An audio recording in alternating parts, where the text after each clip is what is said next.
നിന്ന് 10 ലക്ഷം പാലസ്തീൻകാരെ ലിബിയയിലേക്ക് മാറ്റിപ്പാർപ്പിക്കാൻ America പദ്ധതിയിടുന്നതായി report. ഗാസയെ ഏറ്റെടുക്കാനുള്ള നിർദ്ദേശം president Donald Trump മുന്നോട്ട് വെച്ച് മാസങ്ങൾ പിന്നിടുമ്പോഴാണ് യുഎസിന്റെ ഭാഗത്തുനിന്ന് പുതിയ നീക്കം.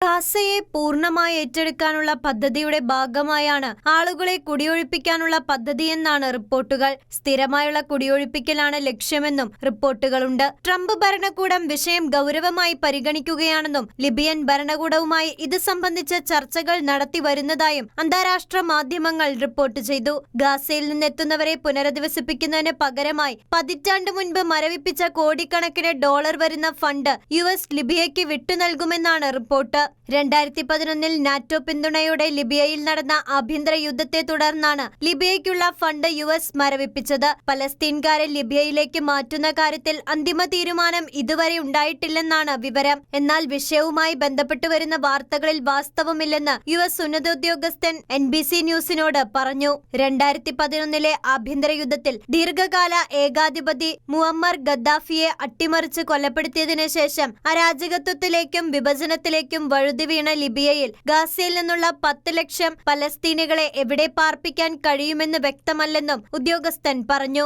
ജനുവരിയിൽ അധികാരമേറ്റതിന് പിന്നാലെ ലിബിയ ഉൾപ്പെടെയുള്ള മൂന്നാം ലോക രാഷ്ട്രങ്ങളിലേക്ക് ഗാസ നിവാസികളെ അയക്കാനുള്ള പദ്ധതി ട്രംപ് മുന്നോട്ട് വെച്ചതായി മാധ്യമങ്ങൾ റിപ്പോർട്ട് ചെയ്തിരുന്നു. എന്നാൽ തങ്ങളുടെ അറിവോ സമ്മതമോ കൂടാതെ കുടിയേറ്റക്കാരെ തങ്ങളുടെ രാജ്യത്തേക്ക് കൊണ്ടുവരാൻ അനുവദിക്കില്ലെന്നായിരുന്നു ലിബിയൻ ഭരണകൂടത്തിന്റെ പ്രതികരണം.